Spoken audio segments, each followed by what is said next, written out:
para INAU y para los adolescentes y jóvenes vinculados al INAU, esto representa una oportunidad de aproximarse al mercado de trabajo y de fortalecer las estrategias de egreso que en el INAU desarrollamos para todos los jóvenes que están vinculados a nuestra institución.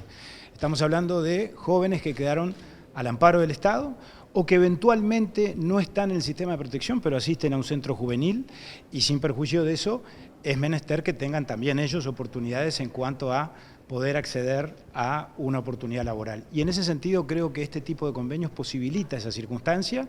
Para eso ya estamos trabajando, por ejemplo, con la Cámara de Representantes, que según se nos ha dicho, y creo no cometer una infidencia, está proyectando la incorporación de, no quiero dar un número exacto, pero de entre 20 y 30, según se nos dice, jóvenes entre 18 y 24, que ya en las próximas semanas podrían llegar a ingresar. Y esto resulta, por cierto, muy importante, porque estamos hablando de jóvenes que si llegan a esta utilización de estas oportunidades es porque no tienen otra alternativa fuera del sistema INAU, porque no tienen fuera del sistema INAU ni una familia que nos contenga, ni eventualmente la oportunidad de valerse por sí mismos y la oportunidad de sostenerse. Así que por todo eso y además por las características que sin duda el Parlamento tiene, por la representatividad que sin ninguna duda involucra, creo que es un acontecimiento histórico porque es la primera vez que se firma un convenio de estas características y para nosotros resulta por demás satisfactorio. ¿Cuáles son las consideraciones que hace el INAU para seleccionar justamente a los chicos? Bueno, en función de las necesidades funcionales, que en este caso, como en los demás casos, en este caso el Parlamento plantea, se hace una elección en función de perfiles, en función de las características de cada joven, si está transitando la educación formal o no, o eventualmente la educación técnica, si en tal caso no tiene formación alguna, pero sin embargo tiene destrezas o capacidades como para desarrollar a priori una tarea específica,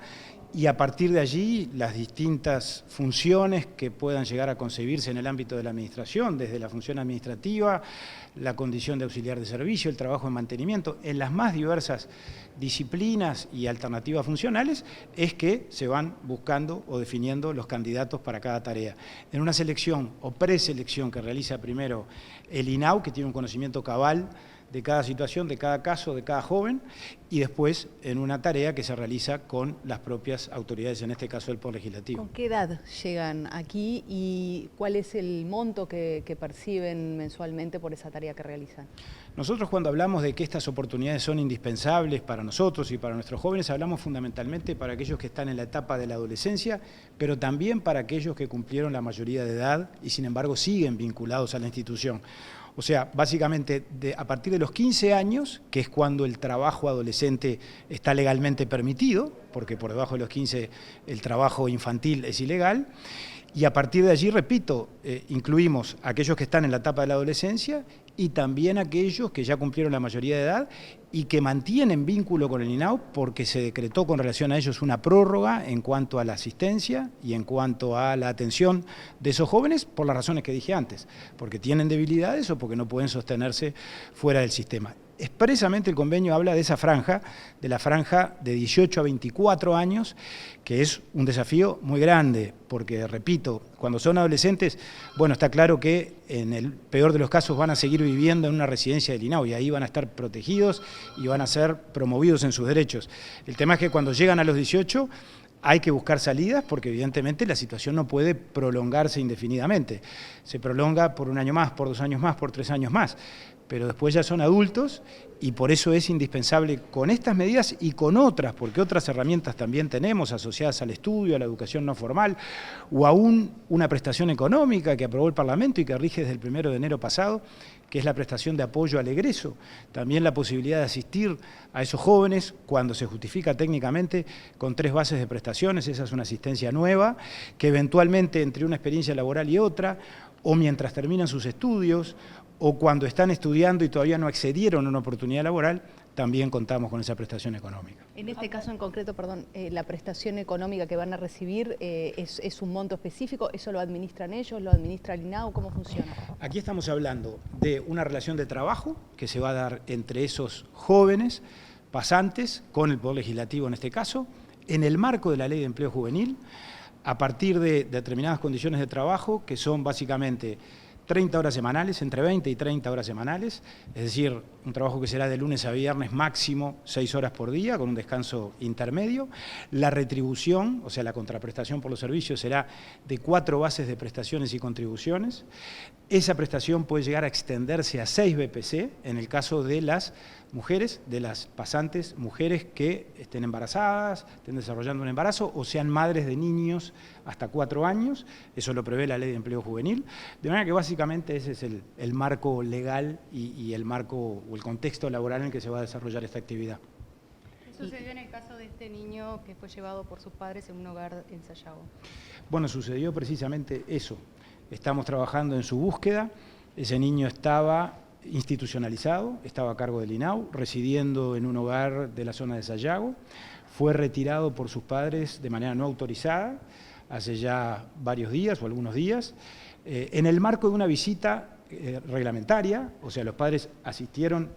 legalmente, llamémosle, o reglamentariamente al centro a ver a su hijo, pero el juez dispuso oportunamente, la justicia de familia especializada, que por debilidades inherentes a la situación de los padres y a su capacidad de cuidado, bueno, queda el niño, por lo tanto, bajo la tutela del Estado. Por cierto, habilitadas las visitas, como yo digo, y en función de eso, en una de esas visitas, en forma repentina e inesperada, bueno, tomaron al niño, se retiraron con él. Cuando el equipo, por supuesto, fue alertado de la situación o advirtió esa situación, inmediatamente formuló las denuncias correspondientes. Hasta ahora no se ha llegado a su paradero, por supuesto que la situación nos preocupa, pero estamos trabajando con el Ministerio del Interior intensamente. Primero se hizo la denuncia en la seccional 8, ahora el operativo está a cargo de la zona operacional número 4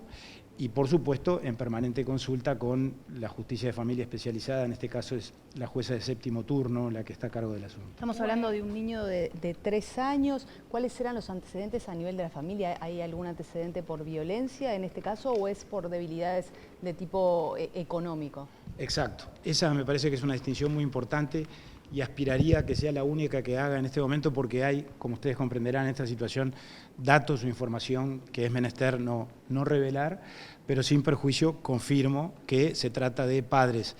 que no ejercieron violencia en forma sostenida contra el niño, pero que sin embargo tienen ellos, como dije antes, determinadas debilidades que son inherentes a su capacidad de cuidar y en función de eso se entendió oportunamente por parte de la justicia y por parte del INAU también, que era menester que el niño quedara bajo el cuidado del Estado. ¿Hubo negligencia de parte de los funcionarios? Nosotros decretamos una información de urgencia porque, por supuesto, es necesario saber qué pasó, por qué ocurrió lo que ocurrió. Según se me adelanta, lo que ocurrió es un acontecimiento, si se quiere, hasta previsible en cuanto a que son circunstancias que pueden llegar a darse. Los padres estaban con el niño en una habitación, acompañados por un educador, y en determinado momento el educador se retiró momentáneamente a atender un llamado telefónico porque sonó el teléfono, y en ese instante, estamos hablando de padres jóvenes además, se dio esta circunstancia. De manera que, sin perjuicio de eso, por supuesto, nosotros asumimos la responsabilidad que nos corresponde, el INAU va a procesar estos hechos como corresponde desde el punto de vista del análisis interno, pero lo primero y más urgente, y tenemos expectativas de que esto tenga final feliz, es ubicar al niño y ubicar a sus padres para que, como lo dispuso la justicia, el niño quede a cargo del Estado o retorne, por lo tanto, al hogar al que pertenecía. Tengo entendido que hubo otro caso de una madre en Rocha que se le iba a retirar la patria potestad y se llevó a sus hijos menores y finalmente fue localizada por la policía. ¿Tiene alguna actualización de ese caso? Sí, hubo una situación de esas características, pero con una diferencia cualitativa. En ese caso estamos hablando de niños que no estaban institucionalizados y que a partir de esta circunstancia la justicia dispuso su ingreso al INAU, cosa que efectivamente se concretó porque en las últimas horas los niños fueron ubicados y ya están bajo la tutela del Estado. Tuvimos también una situación que por lo menos trascendió en las redes sociales en las últimas horas, supuestamente de un bebé de 2 meses que según se denunció en las redes habría desaparecido del hospital, del centro hospitalario, cosa que quiero desmentir categóricamente porque allí lo que ocurrió en realidad es que ese niño fue dispuesto por parte de la justicia su inserción provisional con una familia adoptiva y si bien salió por lo tanto del hospital y del sistema de salud, lo hizo de manera autorizada y con sus padres adoptivos a partir de una decisión del juez letrado departamental. ¿Eso dónde se dio? En el departamento de Paysandú.